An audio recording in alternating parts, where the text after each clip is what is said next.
Hi guys, I'm Anne Vee, all the way from Durban, South Africa, singer, songwriter, musician, worship leader, and youth mentor.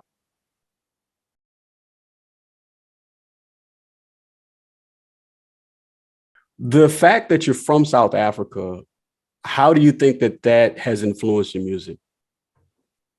Being from South Africa, it actually has been overwhelming knowing that I'm from such a place as this, South Africa, and a small city in Durban, that I've got so much of support from international people as to South African people. So that was mind blowing. Yeah, yeah. The internet makes it a very level playing field, I believe. Yes, for sure. And social media is what that's the key now. Yeah. What's your Instagram?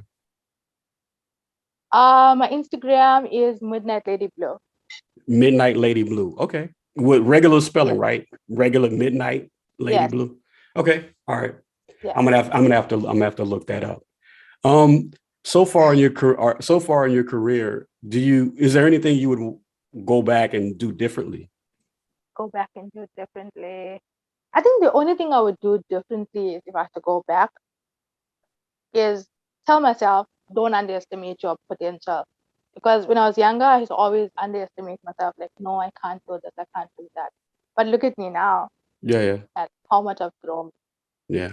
But when did you have that epiphany? Like, when did you say, look, no, I'm Ann and I know what I'm doing and I feel comfortable in my skin? When did you have that epiphany?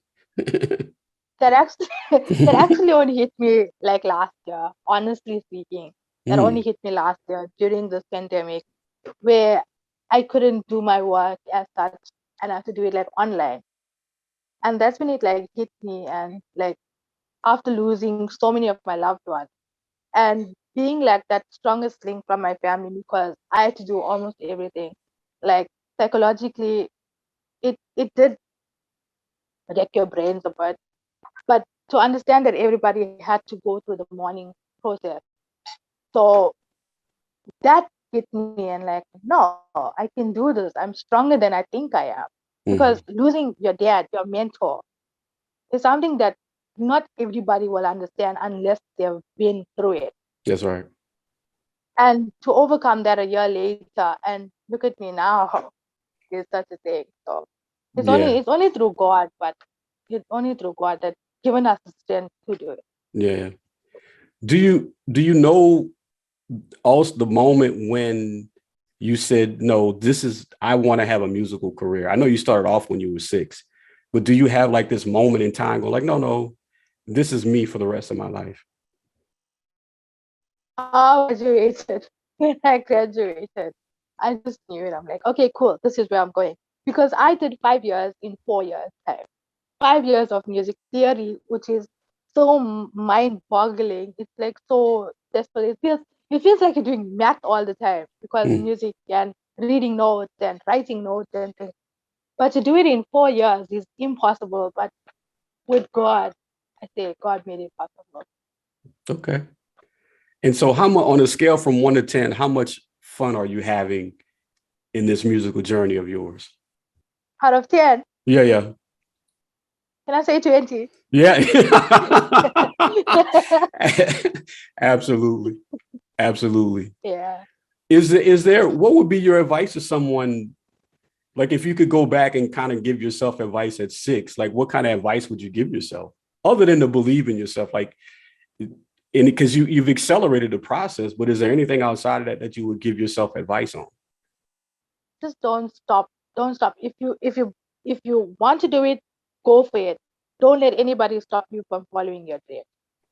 Well, how long have you been playing the guitar? I've been playing the guitar from the age of 6 years old, Wow. and yeah. And is that the only thing you play? Do you play drums? Do you play piano? Oh yeah, yeah. I play the guitar, keyboard, drums, and a bit of vocals. I do, and Okay. yeah. Well, are you self-taught? Ah, yes, I am. I am self-taught. So I've always wanted to learn how to play the guitar. Is it difficult to play the guitar? No, it's not. It's not difficult. As long as you know the basics of it, you can play any song. So just at least three chords, you can play any song in the world. Oh, really? Is that how the Yeah, guitar works? Just three basic chords, or? three basic chords, and you can play any song. Oh, okay, all right. So did you like when you first picked up the guitar? Did you start playing like pop songs, or did you? What type of songs did you start playing? Okay, when I first started, I always wanted to be like hill songs in Australia. So my main goal is to be like, oh, I want to be like Darlene Check from Australia hill songs. And then I started my first song on the guitar was "This Is My Desire." And Okay, all right. And then so after that, you kind of progress. Well, how long? Like I know you said you picked it up at 6. So how long did it kind of take you to where you felt comfortable with the guitar? maybe by the age of 8, say 2 years, and then I started playing at church, at my local church. So I just grew on and on and on from there. Okay. Well, how does it? Is it different playing alone than when you're playing like with your church members? Like I'm assuming that when you play at church, it's like a group. So is it different? Do you have to Yes. play differently? It depends on who you're playing with and how you're playing with. So with me personally, I play with church members who are beginners, and I Hmm. play with people who are professional, where I have to play professionally as well. So at church, you can get away because I'm doing all the covering up. But if you're playing out at a gig or at a function or something, you will have to play according to how they play. So professionally. Okay. So how often do you practice? And now not a lot, but when I was younger, whole day, whole night, that's for sure. Oh, so when you arrange a song, I know you did your song Why. How did your song Why come about? Okay, song Why came about. I was actually doing my worship session in my room. Like every day, I sit in my room playing with my keyboard or my guitar, and I just worship God and thank God for the life that He's given me. Mhm. And as I was playing and worshiping God, and I had this thought of my father and people who I lost along the way. The song was actually inspired by the overwhelming loss of family members who passed away in 2020. And I began to say, like, why did you have to leave so soon? Why you had to go? And then the thought came that only God knows why. And that's how the chorus came along and then the verse. And it's a song that's full of my emotions and my um, feelings of why they had to go. And I Mhm. feel like so many other people can relate to that song if they have lost someone. Yeah. Did it when you started writing, did it come out easily? Like did it just start to I flow? Yes, it just flowed. I didn't have to write it down or anything. I just had my phone and I recorded it like what I was singing. I'm like, oh, okay, that goes there, that goes there. All right, cool. And then I sent it to one of my cousins who was a music producer and my uncle who was my mentor as well. And they said, wow, okay, let's go for it. Let's record this thing professionally. And then within a week, the song was done. Wow. Now, when you went to the booth, was that intimidating? When you went to record it at the studio, was that intimidating? No, for the song Why, it was not so intimidating because I knew it's my song. I can do it. I knew where I'm going, how I'm going to do it. But the Mhm. song previous to that I did was my uncle wrote a song. It's called Oh. Psalm 27. So Mhm. I actually featured on his album. It's called the Songs of Psalm. So it's my cousins and I who record the songs and things. So I did the song Psalm 27, and that song was intimidating because that was my first ever professional recorded song. So Mhm. I was like stuttering, and we had to do I don't know how many takes of that song. But Uh, why? That song just one take, each verse, each chorus, and done.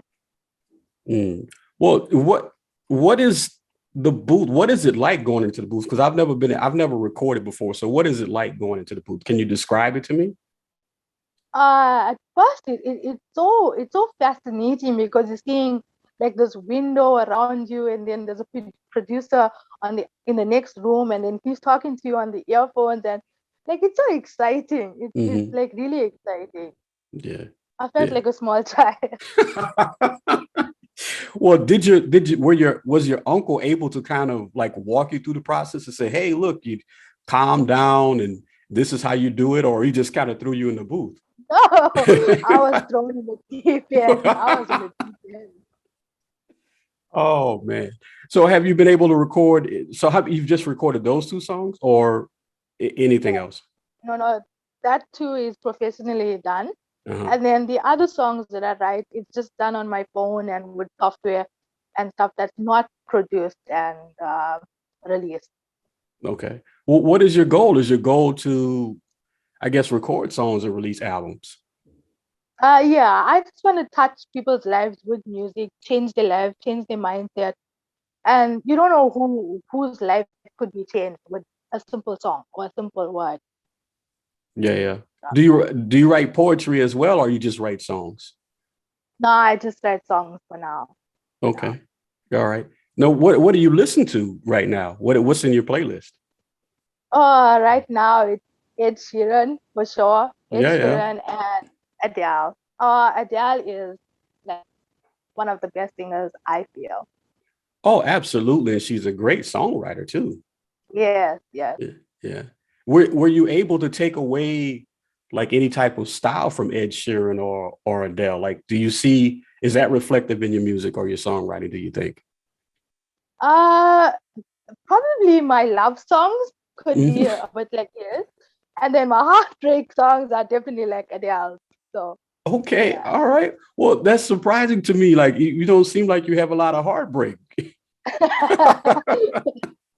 uh, yeah, it Well, just depends on the mood. yeah, Just depends absolutely. on. Absolutely. So like is your mom supportive of you writing music and things like that? Yes, yes. My mom is like one of my biggest supporters, and I have an older brother as well. So he and his wife, and then he has a 2-year-old son. Oh, he keeps me going. He actually motivates me to want to do more. Hmm. So Yeah. having a little mini me around. Yeah, I bet. I bet. So what's the music scene like where you are? Like, are there other musicians you can kind of bounce ideas off of? Not at the moment, not in the area that I live in, because I live in a very small town where everybody is to themselves. Like you don't even see your neighbors half of Hmm. the time. So if you need to communicate to the neighbors, you have to send them a message, like a SMS or something. But not everybody is outside, and not everybody supports everything that you do. Yeah, yeah. Are you also trying to build like an image for your music, whatever that is? Like when we look at Ed Sheeran, we kind of know what his image is. If we look at Dua Lipa, we know what her, and because Adele has kind of recently changed her image, right? Like, are you Yes. also trying to build an image as well? No, no. I am like what you see is what you get. Take me or leave me. That's it. But what my main goal is like, I'd really want to set up like my own worship band, like Hillsong, but my own here in South Africa. Something to that level. Okay. Well, do you think it's going to be what would be the challenge in setting up a worship band? The only challenge I can think of is people wanting to do their own thing at their own time, like not Mm, following a certain criteria. mhm, mhm. And then, so if you set up the worship band, though, I'm assuming that will require like a lots of travel, right? Like you would go to different churches and things like that. Yes, yes, that's for sure. Okay, all right. And so in your band, you want to have how many members? A guitarist, a drummer, a keyboard? How many Uh, people? yeah, we have to have like at least three guitarists, two keyboards, two drummers. Two drummers should be fine, and just rock it like that. Wow, Rock it to God. that's a lot. That's a lot of people. That's a huge band. Yeah, that's a good band. That's a Oh, good full band. okay, all right. Well, would you be open to like if once your band starts, which I'm sure will happen, are you open to I guess like other people writing songs as well? Yeah, that's for sure. That's for sure. I'll allow anybody to join in. Like with me personally, I have a music school where we showcase our concert every year. So Hmm. because of the pandemic for the past 2 years now, we have to put it on hold. So I have students like from the age of 5 years up till 82 years old that come for lessons. And then we have it every so what they have learned in the lesson. So when I combine students together, like guitar students, drum students, and keyboard students, so one, and perform a song together. So that's how they get to learn how to play with the band as well. Even though it's a small band, but they Hmm. get a feel of playing in front of the audience of maybe, well, our shows are sold out, so it's about 300 to 250 people. Wait, what? Your shows are 200 to 300 people watching. Yeah, yeah, yeah. Oh, are you nervous? Excuse me. Are you nervous at all? At first, I used to get nervous because I had to underestimate my potential. But then, as years went on, we had like fourth, our fourth concert. After our second concert, like I knew, like, okay, let's do this. And the school just kept on growing and growing. So we started off the first concert with 200 people, sold out show. And then we Wow. started 250, then 300. And then we had people, over 300 people. The car park were full. The hall was packed. People were actually standing outside to watch the students play. And that was our last concert. Wow. Like how did the word spread? Was it just because the music is so good, or like what happened? Do you know? Uh, well, well, with me, I think it's mostly because of social media and because I'm well known in the area, but not so well known. But people know about the school, so that that's how the word went along. And then there's local people from the area that do attend my school, so it's more word of mouth. Okay. All right. Now, do you find when the people come to your school that they've learned very quickly, or do you think like it's you have to teach a lot? No, no, it depends. It depends on the student and how what pace they learn at. So I take it per student, per song. Each lesson is one-on-one. Hmm. And what I do with them is I teach them the first part of a song, like the intro and the verse.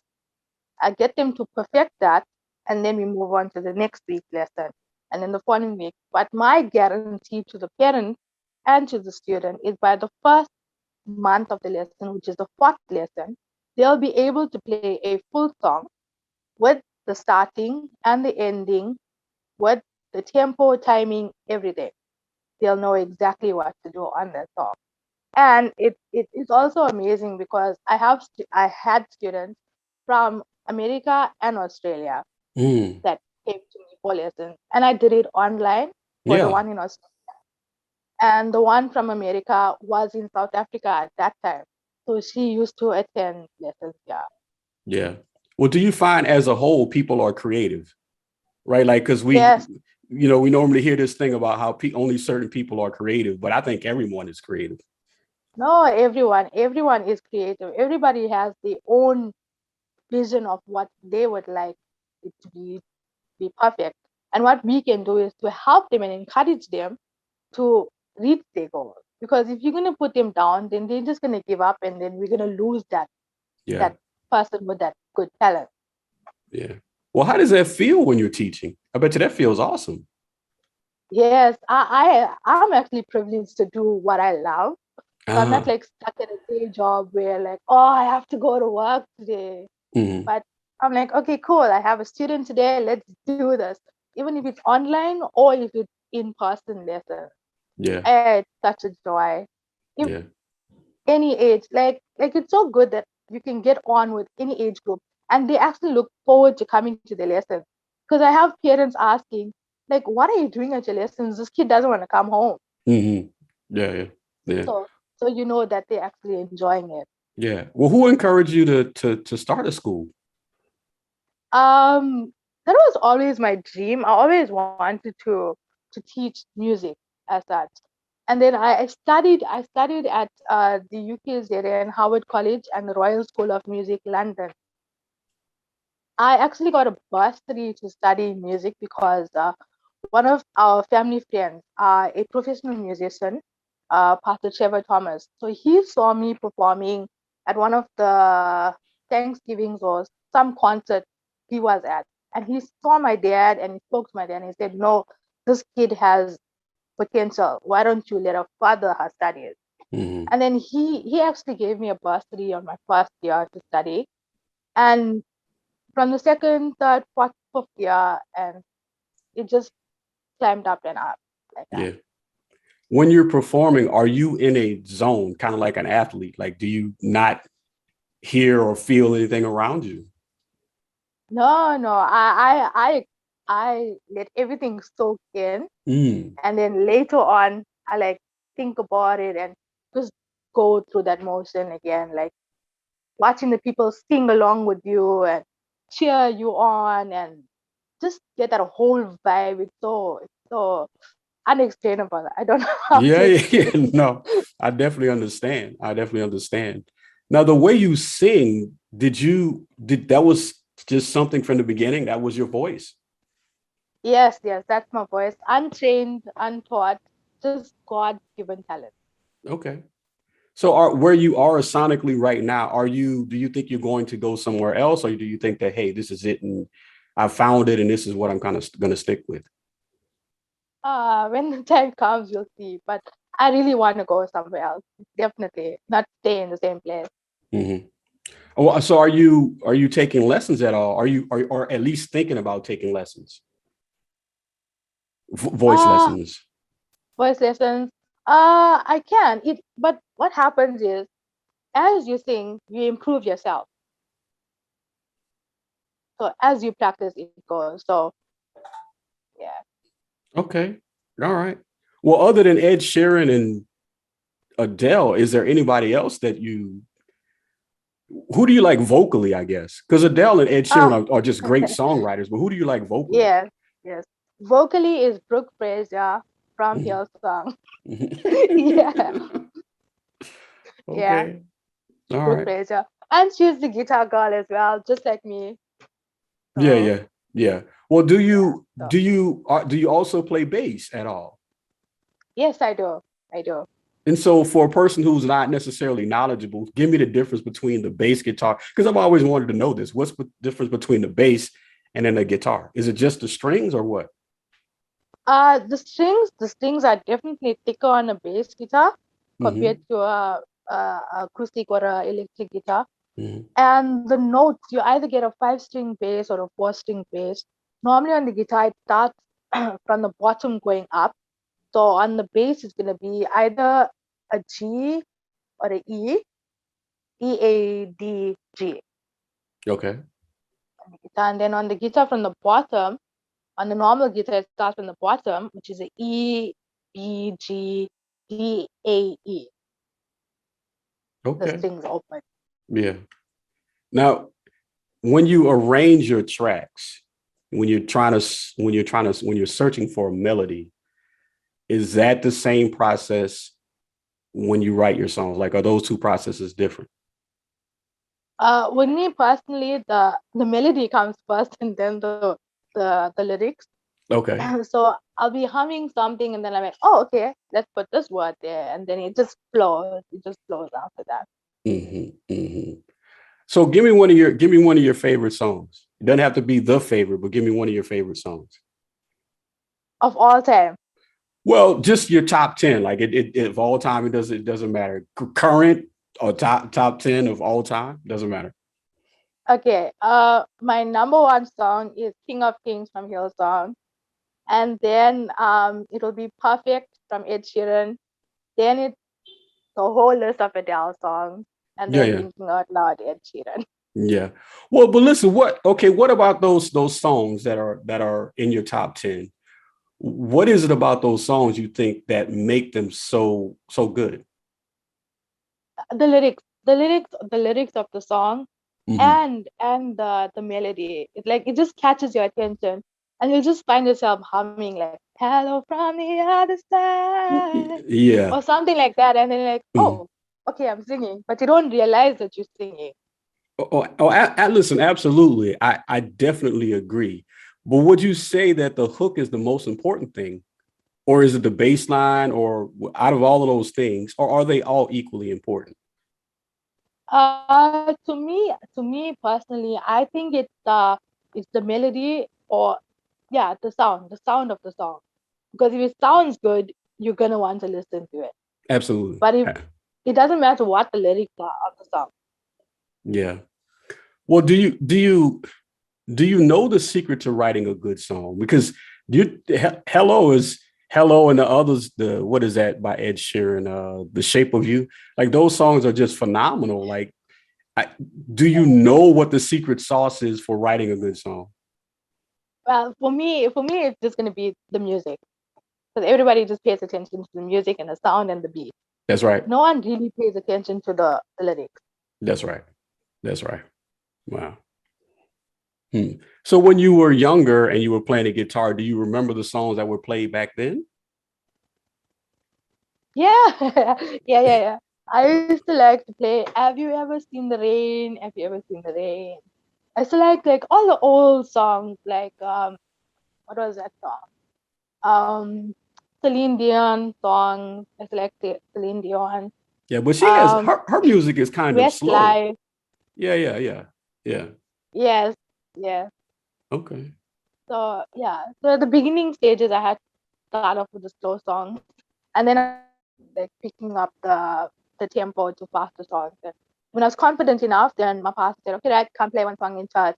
And then from one song, it led to the next, and I ended up being the worship leader at that church and things like that. Yeah. So is the pop lane? I know you want to have a band that does gospel music, but do you also want to dabble in the pop lane as well? Um, we could do both, whichever calls us first. We can do that. But Oh, I see. at the moment, I'd prefer a gospel group to continue my dad's legacy, as my dad was a pastor, Hmm. and I want to continue his ministry as a worshiper, because my dad's a pastor, was a pastor at that. Yeah. Hmm. Now, is there a big audience that, uh, other than where you are, do you find that there's a big audience globally that listens to gospel music? Not so much gospel, because I have put the gospel song out there, Hmm. but I saw that the song "Why," which is a more circular song, That's right. has reached like over 8,000 viewers, like in 6 weeks, Yeah. compared to a gospel song that has nothing over 500. Yeah. Right. It might be, that you just kind of have to search for the gospel audience, maybe a little bit harder. Yeah, I'm not sure. yeah. Yeah. And what kind of feedback have you gotten for your song? Why? There's so much of people that said that they could relate to it, and they wish that the song could have came out earlier, and they were like so motivating and saying like we need more songs like these and things like that. Yeah. Well, when are you going to build up your YouTube channel? Yeah, I'm actually working on another one. I'm working on another song, so hopefully soon. But the only down part is about the YouTube channel is that I don't have but I don't have the password and whatever to do on that channel, because it's the producer who made that channel Oh, I see. for me. Okay. So Okay. So you would yeah, have to, but I guess you could so just start another channel. just start one of my own. Yeah. I mean, because, Yeah, like from what I see, like a lot of people get popular by doing covers. You have a great voice. yeah. Thank you. Yeah. You could do, I mean, and the one thing that I guess I'll ask you is you, you seem to be able to put your own voice on a song as opposed to trying to sound like someone else. So how did you learn that? Uh, well, my dad and my mom always says, be yourself and don't try to imitate somebody else, because there Mm, can only be one of you. And if you're gonna try and be like someone else, then you're just wasting your time. Yeah. Well, because I think a lot of beginning singers either don't know that or haven't learned it yet. Like if they sing an Adele song, they try to sound like Adele. If they sing Right. Ariana Grande, they Yeah. try to sound like her. And so I was just very interested in that because a lot of, especially professional singers, it takes them a long time. Like Mariah Carey even says that, like, it took me a long time to understand, like, I need to just sing like me. Whitney Houston said the same thing as well. Yeah. Yeah. Interesting. Now, have you been able to perform outside of church, like maybe like a mini concert or something like that? Yes, I do. Like local schools around the area, I've done like concerts there. Um, like where else I've performed? Yeah, a lot of like charity cases, like charity events and things like that. I've done a few of those.